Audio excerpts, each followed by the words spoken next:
Justinian का plague एक घातक महामारी थी जो 541 ईस्वी में पूर्वी रोमन साम्राज्य में फैल गई थी, जिसने लाखों लोगों के जीवन का दावा किया था। रोग की उत्पत्ति अभी भी कुछ हद तक स्पष्ट नहीं है, लेकिन यह माना जाता है कि यह जीवाणु यर्सिनिया पेस्टिस के कारण हो सकता है, जो 14वीं शताब्दी में यूरोप में हुई ब्लैक डेथ के लिए भी जिम्मेदार है।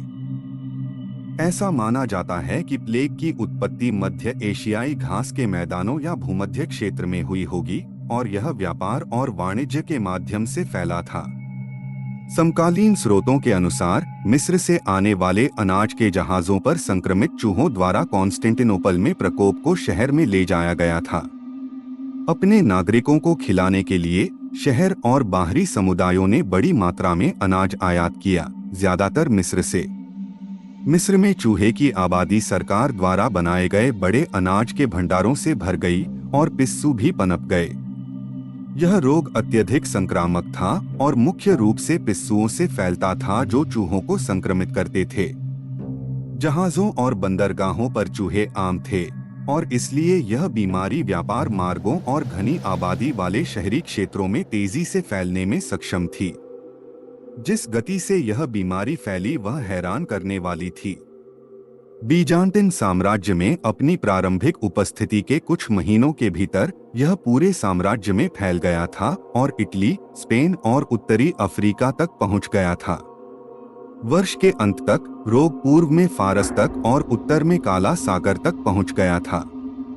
बीजांटिन साम्राज्य पर जस्टिनियन के प्लेग का प्रभाव गहरा था। इस बीमारी का अर्थव्यवस्था पर महत्वपूर्ण प्रभाव पड़ा, क्योंकि इसने व्यापार और वाणिज्य को बाधित कर दिया और वस्तुओं और सेवाओं की व्यापक कमी का कारण बना। साम्राज्य की आबादी में काफी गिरावट आई और बीमारी के परिणामस्वरूप कई शहरों को वीरान छोड़ दिया गया। प्लेग का राजनीतिक प्रभाव भी महत्वपूर्ण था। साम्राज्य की कमजोर स्थिति ने इसे पड़ोसी शक्तियों के हमलों के लिए कमजोर बना दिया और यह कई दशकों बाद तक नहीं था कि साम्राज्य अपनी पूर्व ताकत हासिल करने में सक्षम था। प्लेग का सामाजिक प्रभाव शायद सबसे गहरा था। बीमारी ने व्यापक आतंक और भय पैदा किया और जो हो रहा था उसे समझने के प्रयास में बहुत से लोग धर्म और अंधविश्वास की ओर मुड़ गए। ईसाई चर्च विशेष रूप से लोकप्रियता में वृद्धि देखी गई क्योंकि लोगों ने आराम और मार्गदर्शन के लिए इसकी ओर रुख किया। प्लेग का चिकित्सा और सार्वजनिक स्वास्थ्य के विकास पर भी महत्वपूर्ण प्रभाव पड़ा। इस बीमारी ने लोगों को बीमारी और इसकी रोकथाम के बारे में सोचने के नए तरीके विकसित करने के लिए मजबूर किया और इससे नई चिकित्सा पद्धतियों और तकनीकों का विकास हुआ। बीमारी के प्रकोप के जवाब में सार्वजनिक स्वास्थ्य उपायों जैसे संगरोध और बीमारों को अलग करना भी विकसित किए गए थे। जस्टिनियन के प्लेग का मानव इतिहास पर लंबे समय तक प्रभाव रहा। बीजांटिन साम्राज्य की कमजोर स्थिति ने पड़ोसी शक्तियों जैसे फारसियों और अरबों को इस क्षेत्र में महत्वपूर्ण प्रभाव हासिल करने की अनुमति दी। बीजांटिन साम्राज्य के पतन ने इस्लामिक साम्राज्य के उदय का मार्ग भी प्रशस्त किया, जिसका बाद की शताब्दियों में विश्व इतिहास पर महत्वपूर्ण प्रभाव पड़ा। इस बीमारी का दवा और सार्वजनिक स्वास्थ्य के विकास पर भी महत्वपूर्ण प्रभाव पड़ा, जिससे इन क्षेत्रों में प्रगति का मार्ग प्रशस्त हुआ, जिससे आने वाली शताब्दियों में अनगिनत लोगों की जान बच सकेगी। अब आते हैं मरने वालों की संख्या पर। यह देखते हुए कि डेटा संग्रह आज की तरह व्यापक नहीं था, संख्या अनिश्चित है और केवल अनुमान उपलब्ध हैं।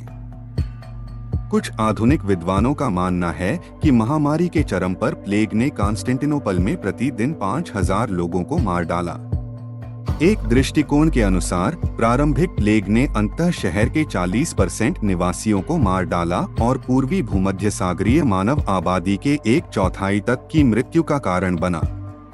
6वीं, 7वीं और 8वीं शताब्दी में प्लेग की बार बार आने वाली लहरें जारी रहीं, जिससे यह बीमारी अधिक स्थानीय और कम विषाणु वाली हो गई।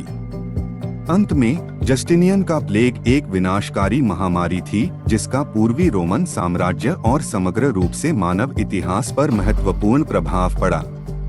इसने बीमारियों के प्रति समाज की भेद्यता और ऐसी बीमारियों के प्रसार को रोकने में सार्वजनिक स्वास्थ्य उपायों के महत्व को प्रदर्शित किया।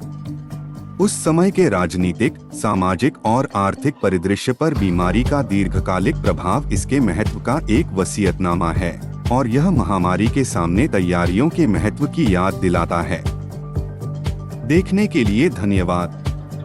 हमें सपोर्ट करने के लिए कृपया चैनल को सब्सक्राइब करें।